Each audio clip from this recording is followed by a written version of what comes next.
So good morning, family and friends. Hope you're all doing well. Welcome to my kitchen from my recipe box.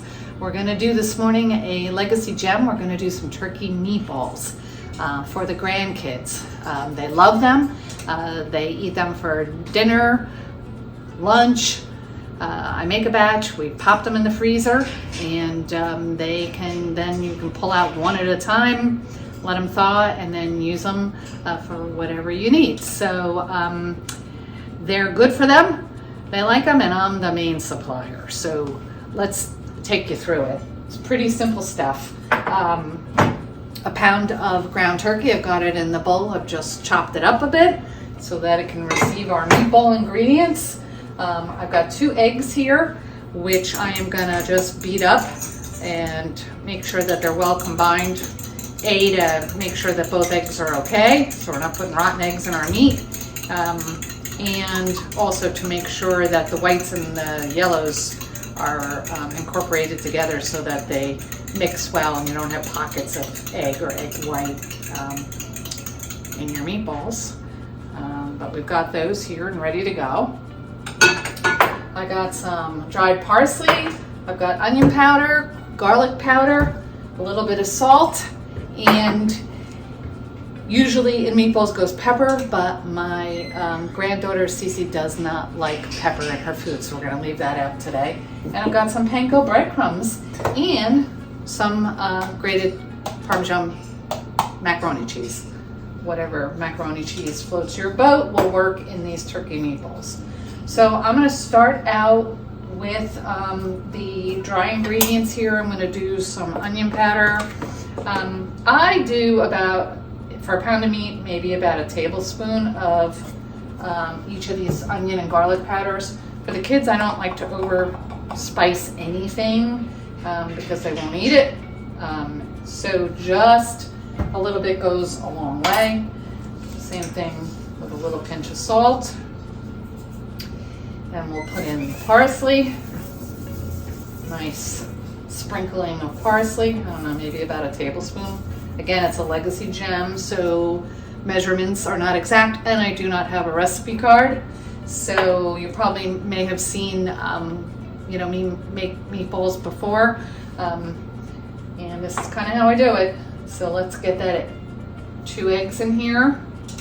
For the kids, I put 2 eggs. If you have a nice large egg for 1 pound of meat, maybe you just want to do that. But I like to do the 2 eggs for the kids and get a little bit more breadcrumbs to firm up the meatballs so that they get more of that good egg nutrition. All right, what have I left? I have the cheese. Now the cheese, I do maybe 5 or 6 of these larger tablespoons. 3, 4, 5. Give it a nice cheesy flavor. Alright, we got that, we got that, we got that. And then I'm going to, you know what, I'm going to mix this with a fork first. Get those ingredients incorporated. And then I'll add the breadcrumbs. And then I'll use my hands. So make sure that I'm just using a fork here to combine everything. Get that egg, cheese, and those spices, salt, all well combined into the meat.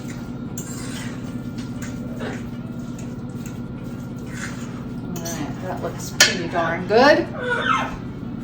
Da-da-da-da. Now I'm using this panko. You can use regular breadcrumbs if you want. Don't use spiced breadcrumbs because we don't want to add those extra flavors. And I kind of just throw in about a half a cup or so. Get rid of that fork. And I start using my hands to mix those breadcrumbs in. So now you're going to, there's my oven, 350 degrees. We're going to bake these meatballs for a half hour, 30 minutes. And we are then at the 15-minute mark, the halfway mark, I'm going to open the oven and turn the meatballs over and then let them finish for another 15 minutes. And we are going to do meatballs that are a 1/4 cup in size. I use the 1/4 cup so that the meatballs, when I'm baking them in the oven, because I am doing that, and it's a good size for the kids. 1/4 cup meatball is, is a meal for a little 5-year-old. Everything will bake consistently. There won't be a one that doesn't get done, because it's too big. So I just put in some more breadcrumbs because this is feeling wet to me. Again, I did use the 2 eggs, so it is going to be a little wet there, and take a little bit more breadcrumbs than it would if you used the 1 egg. But this is coming together nicely, and you can see I can actually pretty much get this whole thing up out of the bowl, so it is firming up. And if you wanted to, you could maybe add just a little bit more breadcrumbs. Probably didn't even need it, but let's do that and make it a little bit more firmer so that you can watch me form these meatballs. So, like I said, pretty easy stuff. It's smelling really good. Remember, I told you to use your nose when you're doing a legacy gem. When you're mixing the meat, I can smell the garlic powder and the onion powder in here, so I know I have enough of those 2 things. All right, so this is looking really good. There's our meat. And then I just simply take a 1/4 cup measure, pop it in there, take it out with my fingers, roll it into the meatball, and pop it on. This is a cookie sheet with aluminum foil and a little bit of Pam spray. You can use olive oil if you don't want to use the Pam. And you got it. So I'm gonna roll these meatballs out, get them on the tray, and then I'll come back to you.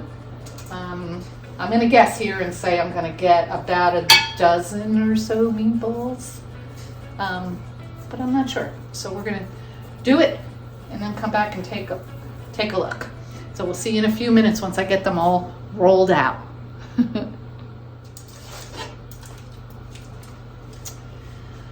So I was right, a dozen meatballs ready to go in the oven.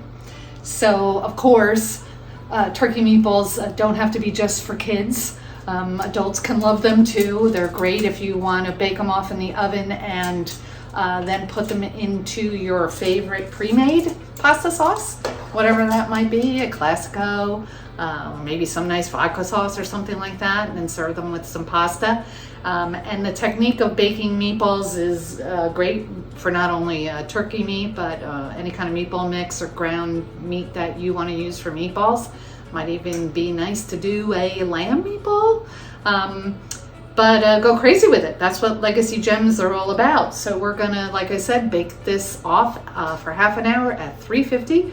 We're gonna turn those meatballs over halfway through that time at 15 minutes. And we're gonna bake them through, and I will show you what they look like when they're done. Yum, turkey meatballs. Kids are gonna love them. All right, 15 minutes. So we're turning them over. Just use some tongs. Give them a flip. Notice they're getting a really nice crust on them, which is exactly what you want. When they're starting to firm up, you can feel that they're firmer, so you know that they're cooking through.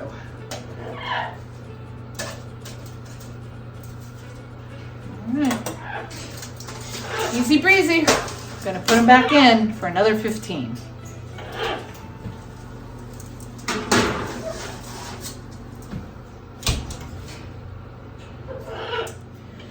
So it's been a half an hour, and as you can see, the meatballs are out of the oven and they're looking good. You can feel to the touch that they're firm once they're cool enough to touch them. And that means that they should be cooked through, but I'm gonna cut one in half just to show you what they look like on the inside. You know, because it is poultry, so So we want to make sure, especially since we're giving them to kids, that they are cooked through. So you can see the steam's coming off. This thing is still nice and warm, but you can see it is cooked all the way through. And because they're all, done with that 1/4 cup measure, they're all going to be the same size, and so they'll be all nice and well cooked. So at this point, what I usually do once they're totally cooled off is I put them in individual Ziploc bags, and we put them in the freezer, and this way you can pull them out one at a time as you see fit. You can put even a couple in a bag, and they won't stick together or anything in the freezer, so you'll be all set. Or you can freeze them any way you want, or you can put them right into a gravy. You can eat them this way. You can make sandwiches with them. You can just put them in the fridge, put them in a Tupperware, and pull out a turkey meatball whenever you want. So from my recipe box to yours, a nice legacy gem, turkey meatballs. I hope that you make them soon and enjoy them. Until then, love you guys. Be well. See you next time.